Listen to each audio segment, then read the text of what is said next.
مفيش اي مكون اتحرك مكانه. ظهر البورده معايا اهو،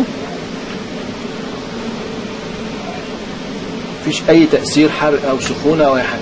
وده اللي يهمني، امان البورده نفسها. انا بكون شغال على البورده على الجهاز، البورده ثمنها لا يقل عن 3-4000، ده حد ادنى. في بورد بتعدي، فما ينفعش ان يحصل لها اي تسخين زياده او اي دروب بيحصل في المكنه. المكنه بتصلح ما بتبوظ. دي حاجه ثانيه بقى مش موجوده في اي مكنه، حتى المكنه الصيني نفسها، هي وحده الريبولينج دي. لو انا جيت هنا، البلاطه دي مختلفه عن باقي البلاطات.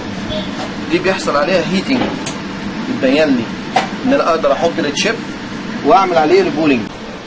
شعاع الليزر فايدته ايه؟ انا لما بحط البورده كده اهو، تمام، انا مش بقدر اشوف ان هو الهيتر اللي تحت دي مظبوطه ولا لا. ممكن البورده تبقى هنا تبقى هنا. ففايده شعاع الليزر معايا ان هو بيديني سنتر امشي عليه. يعني انا ظابط على 150، حاليا هو 130 140 150. اللي بيحصل المكنه بتديني انذار ان كده في اوفرلود حصل على البورده، في هيتنج زياده. اول ما الانذار بيطلع الكولينج بيشتغل اوتوماتيك. الكولينج بيشتغل اوتوماتيك، بيبدا الانذار ده شغال معاك لحد البورده ما ترجع لدرجه الامان بتاعتها. طبعا ده سيفت عالي مش موجود حتى في المكنه الصيني.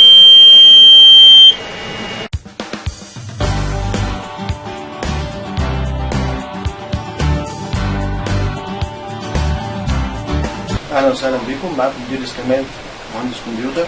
معانا النهارده اول مكنه PGA اللي فك الارساهات، تمام، PGA المصريه. المكنه ديت نشكر ربنا اول مكنه مصريه معموله مصريه 100%. فكره المكنه بتعتمد على 2 هيتر من فوق وهيتر من تحت. ان انا بفك اي تشيب في اي ماذر بورد، سواء كانت لابتوب او كمبيوتر او بلاي ستيشن او DVR، بطريقه امنه مفيش اي مشكله فيها. المكنه تصميم مصري 100%. هنتكلم عن مميزات المكنه، تمام. اولا الهيتر اللي فوق هو بيطلع حراره معالجه ما تاثرش على اي IC ولا اي مكون تحتيه، لدرجه ممكن تفك تغير تحتيها سوكتات، تمام، تكون كلها بلاستيك، مفيش اي ضرب، مفيش اي ضرر منه. الوشاش اللي فوق دي بتتغير بكل سهوله. ممكن وش زي كده، ممكن وش زي كده اهو، عن طريق مغناطيس. حركه يمين شمال براحتي، مفيش اي مشكله منه. هو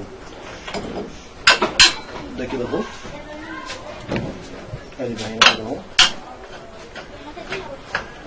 هو بيثبت مع نفسه. هيتر يتحرك يمين وشمال، يرجع لورا ويطلع لقدام زي ما انا عاوز. الميزه الثانيه ان انا دلوقتي انا نزلت على السيو شغال عليه، هبتدي ارفعه، مش لازم ان انا احرك الهيتر يمين او شمال عشان باقي البورده ما يتاثرش. لا، انا كل اللي بعمله ان انا برفع، فك المفتاح ده ثانيه، هو الهيتر بيطلع اوتوماتيك لفوق، فكده بيشتغل معايا تمام. ده بالنسبه للهيتر اللي فوق. الهيتر اللي تحت بيطلع وينزل على حسب ما انا عاوز. في بورده بتحتاج ان تكون السخونه مجربه ليها، في بورده بتحتاج ان تكون السخونه بعيده شويه، فده براحتي زي ما انا عاوز.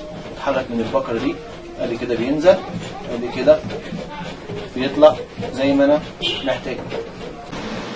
شعاع الليزر فايدته ايه؟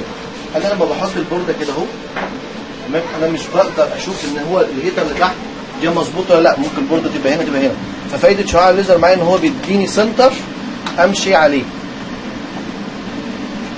زي ما انا محتاج. ده بالنسبه لشعاع الليزر.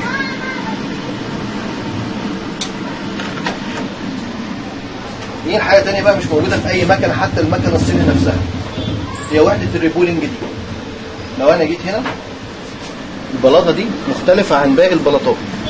دي بيحصل عليها هيتنج، بتبين لي ان انا اقدر احط التشيب واعمل عليه ريبولينج. بعد ما انا احط كور الاسدير بتاعته والكلام ده كله، بثبتها هنا، بيحصل عليها سخونه. ابتدي ان انا اجيب الهيتر وانزله عليها،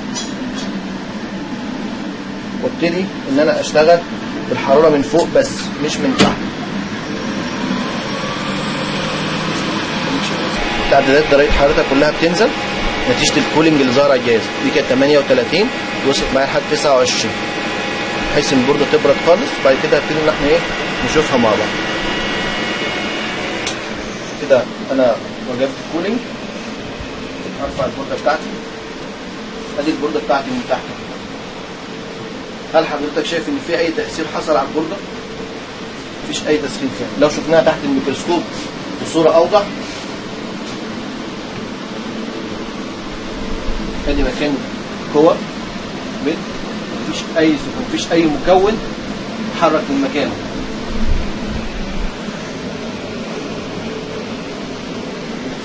مفيش اي مكون اتحرك مكانه. ظهر البورده معايا اهو، مفيش اي تاثير حرق او سخونه او اي حاجه.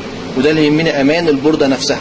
انا بكون شغال على البورده على الجهاز، وبورده ثمنها لا يقل عن 3-4000، ده حد ادنى. في بورد بتعدي، فما ينفعش ان يحصل لها اي تسخين زياده او اي دروب يحصل في المكنه. المكنه بتصلح ما بتبوظ.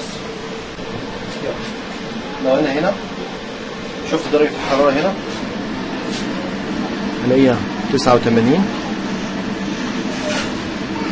دي درجه حراره الاي سي نفسه، على عكس درجه الحراره هنا 31. ان هنا في سخونه بتحصل، ان انا هقدر اعمل ريبولنج عليه. كده ديت لغيتني عن ان انا اشتري جهاز اسمه WDS ان انا اعمل ريبولنج عليه.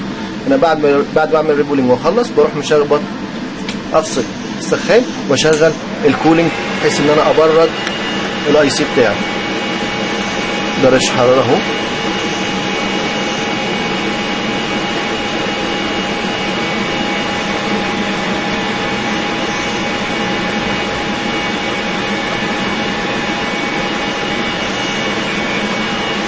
طبعا احنا عارفين ان الهوت اير لو جاء على الاي سي دوت بيعمل له بيتلفه، لكن انا لما اشتغل الريبولينج بتاعي هنا انا كده في امان كامل عندي من حيث ان الاي سي ما يحصلوش اي دروب.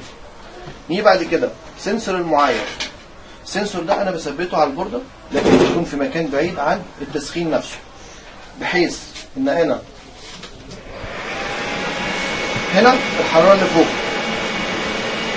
هنا الحراره اللي تحت، اللي في النص ده اللي هي معايره البورده نفسها. فلنفترض ان انا الاي سي بتاعي لسه ما فتش والبورده حصل عليها هيتنج عالي، كده البورده هتتحرق. لا، هنا يجي دور المعاير ده. لو انا ظبطت ده كده وليكن على 150 هنا اهو معايا، تمام، وابتديت ان انا شغاله. افترض البورده شغاله، اول ما بتحصل معايا درجه الحراره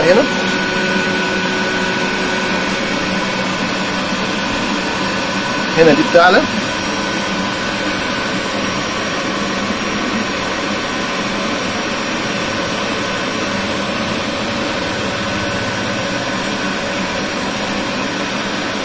هنا انا ظابط على 150 حاليا، هو 130 140 150. اللي بيحصل المكنه بتديني انذار ان كده في اوفرلود حصل على البورده، في هيتنج زياده. اول ما الانذار بيطلع الكولينج بيشتغل اوتوماتيك. الكولينج بيشتغل اوتوماتيك، بيفضل الانذار ده شغال معاه لحد البورده ما ترجع لدرجه الامان بتاعتها. طبعا ده شيفت عالي مش موجود حتى في المكنه الصيني. كده فصل، تمام. ادي الكولينج اهو، هيبتدي ان هو بعد ما فصل الانذار مش هيكمل 4 ثواني وهيفصل اوتوماتيك.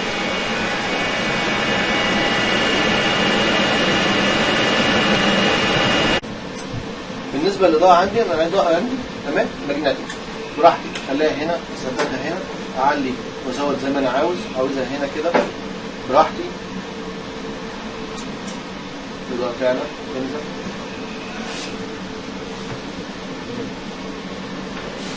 هنعمل مع بعض تجربه حيه، تمام، لان يعني ايه سخونه معينه، يعني ايه سخونه بتسخن لكن ما بتحرقش.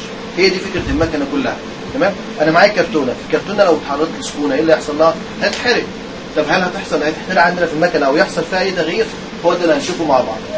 انا هركز الكرتونه اهو.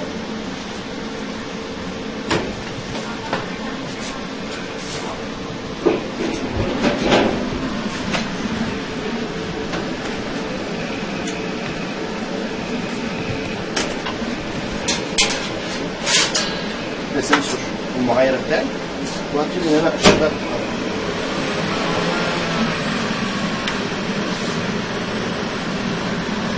درجة الحرارة بتاعنا.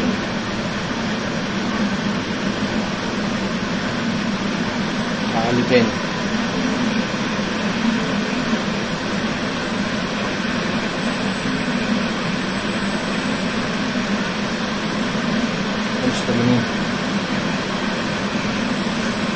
سنترية 100.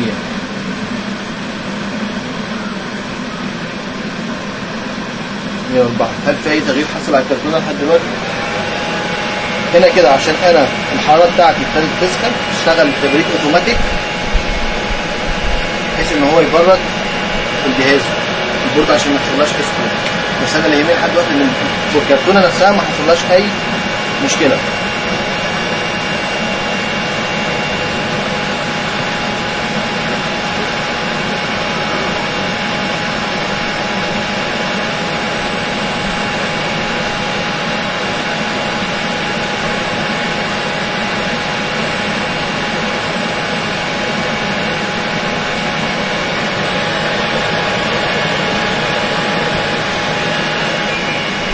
هيحصل انذار